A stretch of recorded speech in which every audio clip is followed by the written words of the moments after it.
All right. I thought I'd draw something from the Bible tonight. Hear my words. If there be among you a prophet of the Lord, I will appear to him in a vision, or I will speak to him in a dream. So let's talk about symbols. The unconscious mind communicates with the conscious mind either through symbols or through feelings. And symbols are something that go as far back as our caveman ancestors. And the power of signals was recognized by older civilizations.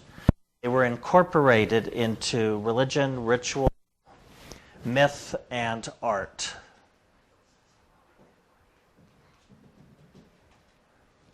So you can see symbols here from different civilizations.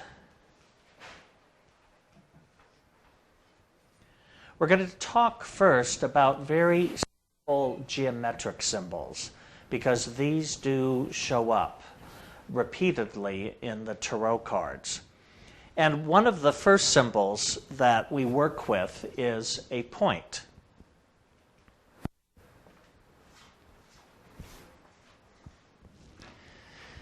And basically, a point indicates position. A point can be the beginning of something. Everything has a starting point. Symbolically, the point can represent the potentiality of life or the germ of life.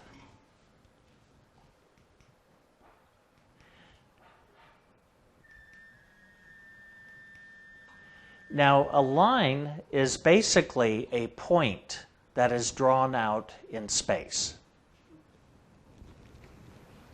So, when that point is extended through space,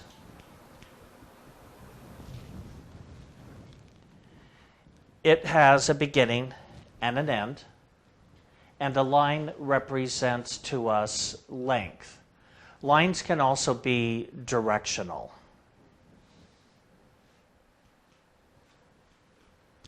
One symbol that is used in almost all cultures is the circle, because the circle has no beginning and no end, and so it represents spirit. Now, a circle which has a point within the center of it, here we have the germ of life within the circle of spirit. So that represents the spark of deity within. And here you can see in astrological glyphs the symbol for the sun.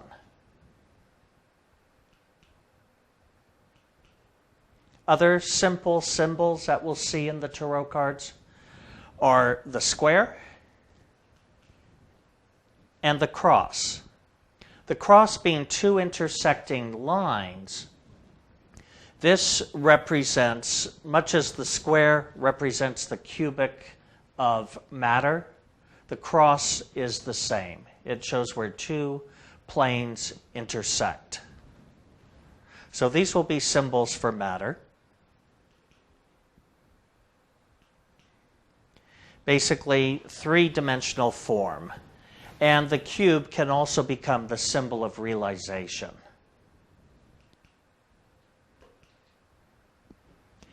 Arrows. How do we use arrows? They are directional. So arrows for us let us know which way energy is moving. Basically, what is the flow? So there are symbols. Triangles are often the same, whether they represent energy moving up or energy moving down. It can also become the symbol for the mind and the trinity of substance, intelligence, and motion.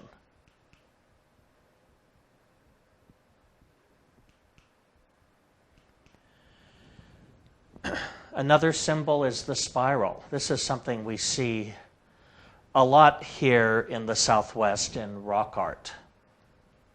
And it's the annual return of the sun to the same position. If you've ever been out to Chaco Canyon, there is actually a point there called the sun dagger, which is a spiral carved into the face of, I believe it's La Fajada Butte. Right. It's only opened now to archaeologists, I believe. It was just too much wear and tear. Movies, documentaries on it, where we can see it in action with the shadow at the solstice, right? Equinox, solstices, all get registered. Right. Both solstices registered. Our word solemn comes from sol annis, which in Latin became solemnis, and that means where the sun goes annually.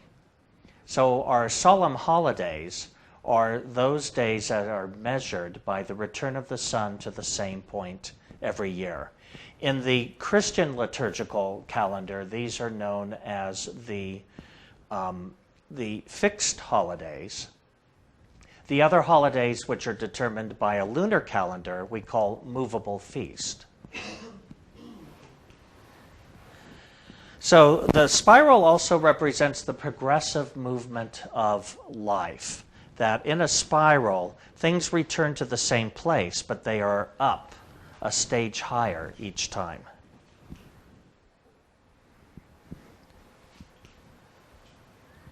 And because of that, the spiral can become the symbol for evolution. So these are really simple geometric symbols, but they bring a lot of information. And when they show up on the tarot cards, they can become part of the process of interpretation. Now, there are also more complex symbols.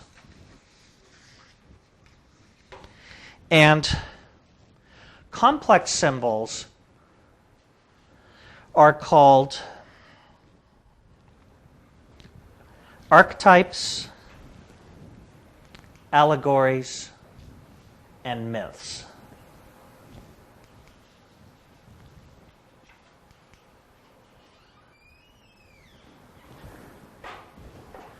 So let's talk about each of those, because the tarot actually falls to some degree for each of these categories.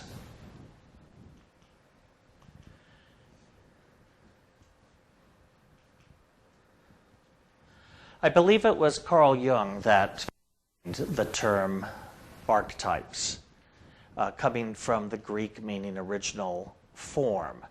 So an archetype is a commonly inherited primordial symbol that can be universally recognized by all.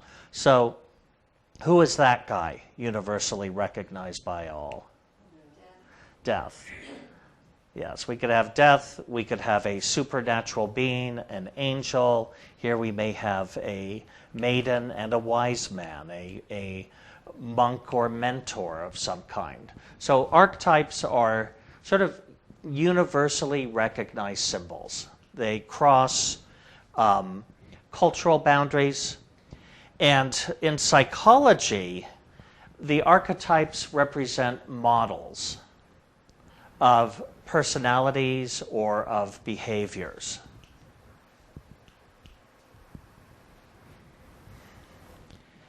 In Jungian psychology, they're dynamic creative forces that underlie all existence. So, archetypes show up in folklore and mythology.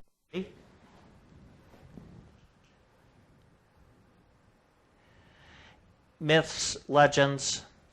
Here we have some keywords.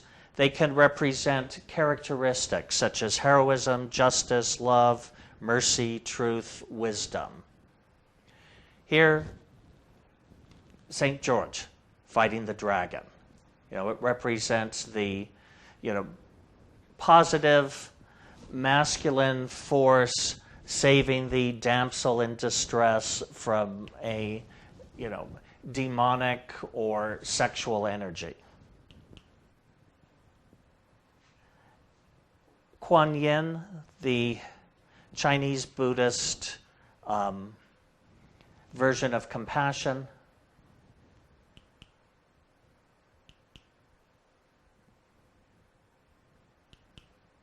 So they're often portrayed as men or women, and this is something you'll see coming up in tarot cards, specifically in the major arcanum of the tarot, is they're represented each by personalities.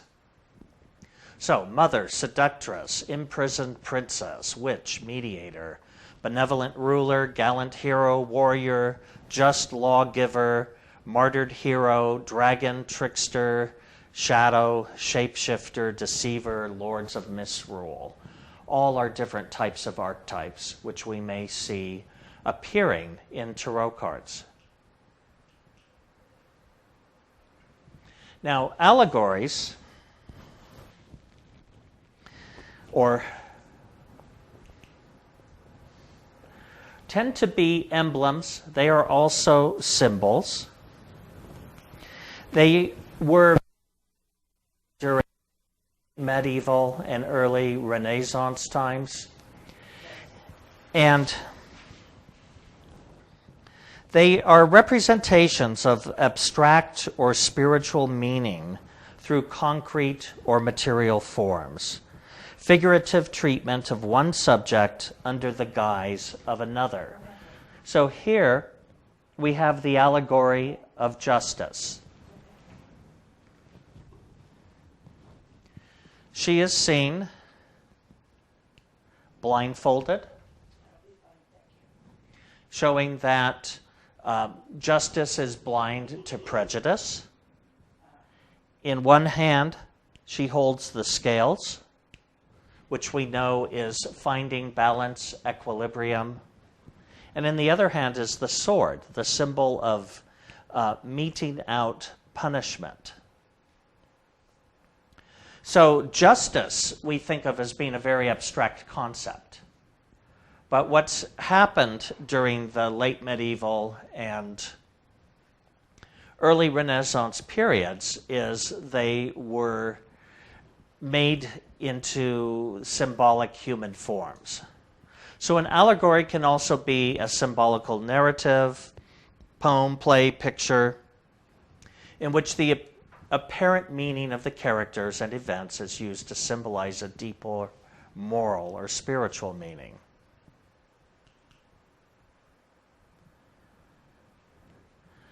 So allegories are another highly symbolic form of language. And I do believe that the major arcanum were born out of the use of allegories in late medieval Renaissance times.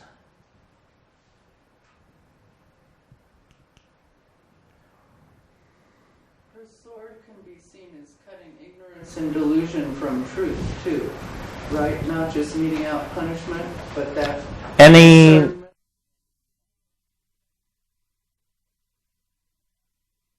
according to the culture and or the evolution of the person who's interpreting it.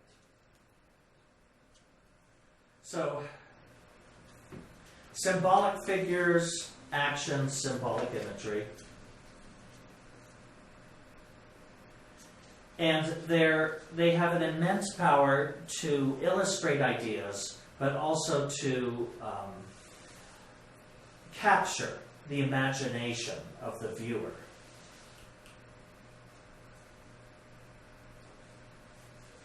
And fables, parables are basically allegorical stories. And they were an ancient form of teaching. A lot of the stories that come out of the New Testament of the Bible are taught in a parable form. And a lot of the teachings of Islam, especially mystical Islam, in the Sufi tradition, are taught in the form of parable-type stories in which you get, it's much like Aesop's fables. There's a moral to the story, but the story grabs you in, it gets your attention.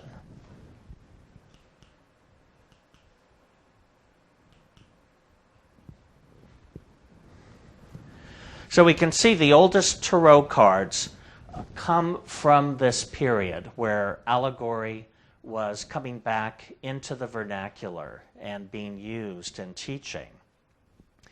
Allegories explored the triumph of virtues, charity, humility, hope, and allegories could describe avarice, pride, wrath. So virtues and vices are both described through allegories. Here we have the allegory of fortune. I believe this illustration was by the Germanic Renaissance engraver Albrecht Dürer. Now, you can see through the names, Justitia, Melancholia, etc. In those days, the allegories oftentimes took on feminine personalities. And I think we're losing the microphone.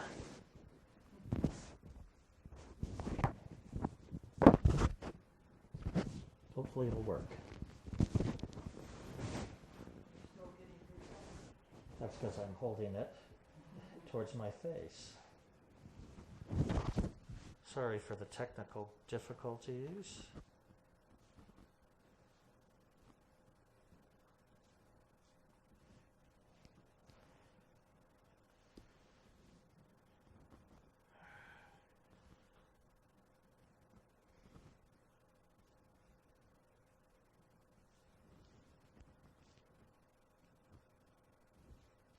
Sorry, class. It seems like we have as many men in the tarot than women. I never thought about that last point. The abstract concepts are feminine in Latin. But we have the hermit and the emperor and death and lots of men in there too. Yeah, is death male or female? Good question. Can't tell from the skeleton. It's usually referred to as la muerte or le mort. So, yeah, it's hard to tell. Genitalia doesn't show up in skeletal form. Here's another Dürer engraving of melancholy. So I'm of the opinion that the earliest tarot images evolved from the allegories that were entering into the language at that time in picture form.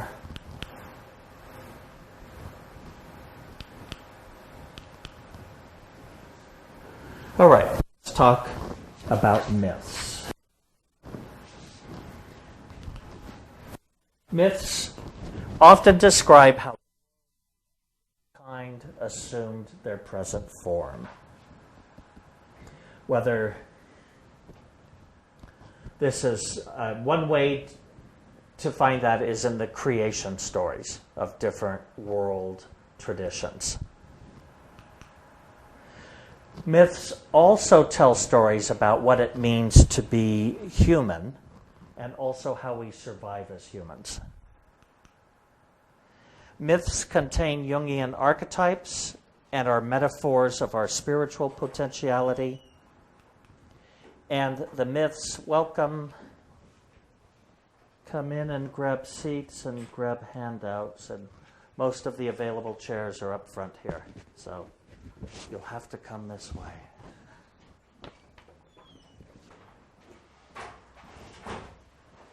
Here you go.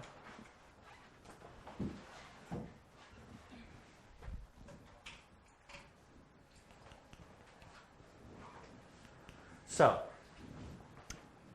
I like Joseph Campbell's definition of a myth. the great mythographer, said, a one-sentence definition of mythology. Mythology is what we call someone else's religion.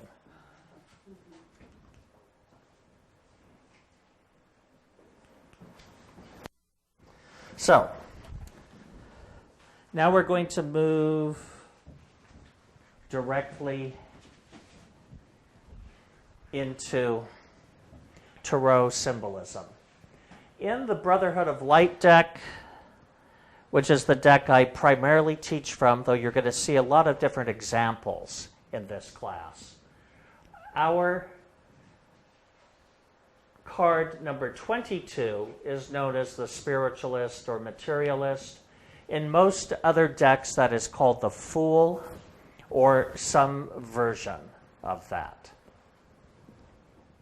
And in some decks, it's the 22nd card, and in some decks, it is the 0 or what's sometimes called the no-numbered tarot card. But in telling the story of the tarot, especially in regards to the tarot as it's tied to initiation, I like to start with this card. In our deck, it's pictured as a man wearing the skins of animals. So that shows somebody who has come into the world and is still very much cloaked in their animal nature. He's blind. He's moving towards the edge of an abyss. We can see in the background there's an obelisk that has fallen, which is the symbol of the knowledge of the ancients that has fallen into disuse or fallen by the wayside. Over his shoulder, much like the images in storybooks from my childhood of what were called then hobos, today we call them indigents or homeless, where they used to carry everything in a kerchief on a stick. He has his worldly possessions over his shoulder. So this is symbolic of not only possessions, but what we carry with us from form to form or incarnation to incarnation, which is our character, the sum total of all of the experiences that we have accumulated through our experience with form. Now, if being blind, moving towards an abyss, was not dangerous enough, we see here a crocodile peering over the edge of this obelisk, making it an even more dangerous situation. In other decks, you usually see a little yapping dog tugging at the trousers or pulling down their hose. And then overhead, the sun is being eclipsed by the moon. So this is a card that can represent both a perilous situation or it can represent the unknown, stepping into the unknown. And that's pretty much what stepping into the world is. So this is a card that can represent our separation from angelic parents. It can tell the story about the soul's descent into matter. When the soul descends into matter, it doesn't really know what's going to happen. Now, if you ever read stories about near-death experiences, people commonly, regardless of their culture, will talk about seeing their life flash before their eyes, much like fast motion photography. We don't get that coming in. Why? We might refuse to come out of the womb. But at the end of the movie, we get the recap. If we actually knew what we were going to encounter in this life, we might just refuse to come in. Everyone would go breach. No. This also tells the story about the dangers which the neophyte encounters on the path of initiation. Initiation is about trials and tribulations, because it's only through undergoing those trials and triumphing over them that skill or ability is actually gained. As I mentioned with the baggage, it's telling the story of character, the sum total of our experiences.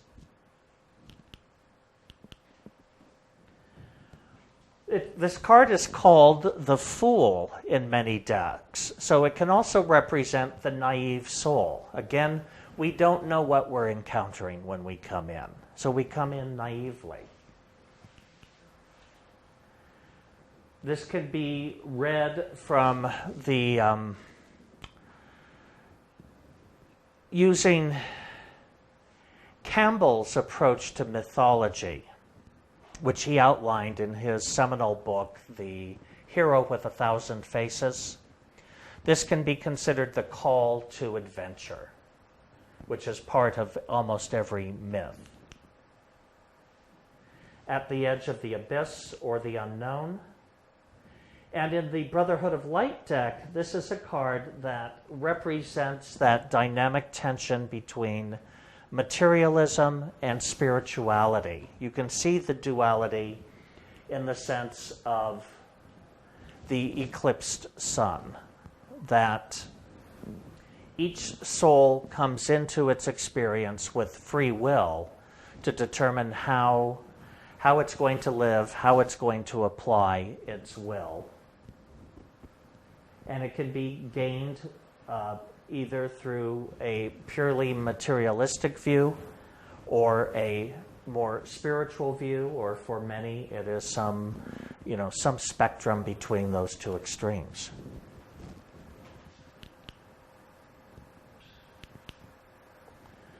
I like to find quotes that correspond to the ideal of the card. And this is a quote by Fred Buechner. Religion points to that area of human experience where in one way or another man comes upon the mystery as a summons to pilgrimage. So the Fool can represent the start of the pilgrimage, setting out on that spiritual journey, not knowing what experiences are going to be gained along the way. And pilgrimage, much like initiation, becomes a symbol or a metaphor for the spiritual journey. Here are some other images from older cards. This is a wonderful old wood block. Now, I can't quite decide what creature this is. It's got the head of a cat, the tail of a beaver, but you can see it's tugging at this man's hose. And in this form, he's also carrying a staff. If we went back to the materialist, he's also holding a staff, much like a pilgrim, which the staff, whether it's in the hands of the Fool or of the magician, is much like a wand. The staff represents the use of the will. And then again, the worldly possessions or the character is encapsulated here in this package he carries over his back, his luggage. This is from a French deck, and you can see here the Fool, there's no little beastie going after him, nor we can almost detect, the edge of a cliff in here. We don't know what is beyond that horizon, but here in this card, which I believe is 18th century, he has taken on more of the form of a jester. Now, in modern playing cards, the only one of the major arcanum that has remained in the deck is called the Joker or the Jester. Yeah. And it tends to still maintain this format. This is from the oldest known deck of tarot cards, which is the Visconti Sforza deck. It's a late medieval deck from Ferrara, that region of Italy. So, here we can see his hose are down below his knees. I'm sure some of you girls remember the days of pantyhose. How was it walking like that? You know, almost as dangerous as that. So, and in this case, his staff is raised. It almost looks more like a cudgel.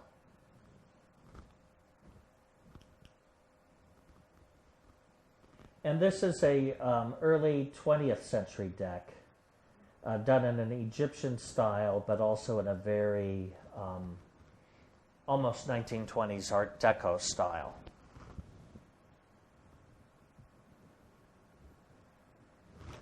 And he's being called the Madman. Any questions on this card? Yes, Michelle. Not that, but the first card from the Church of Light deck. Is this card somehow related to Pluto, Scorpio? Yes, in the Brotherhood of Light system, the major arcanum are 22 in number. And what started developing during the late 19th century is what was called the Occult Tarot. Occult is a word that means hidden. And in the Occult Tarot, Eliphas Levi was one of the persons who was at the foreground of that movement, started to assign both astrological symbols as well as the Kabbalistic letters to the tarot cards. Conveniently, there are 22 major arcanum, which can correspond to the 22 letters of the Hebrew alphabet. And the 22 can also correspond to the 12 signs of the zodiac, to which are added the 10 planets. So they represent forces. Now, here you can see the symbol for Pluto in the upper corner here. And Pluto, we know from Greco-Roman mythology, was the lord of the underworld, the hidden realms, and which I believe in Latin he was known as Dispater, or the lord of wealth, because all of the wealth was contained underground. So you see here again, he's carrying all of his wealth with him. And Pluto is in astrology considered to be a dual planet. Now, we don't have really great views of Pluto, and Pluto has Chiron, which is the large moon that circles Pluto, probably about 1/3 the size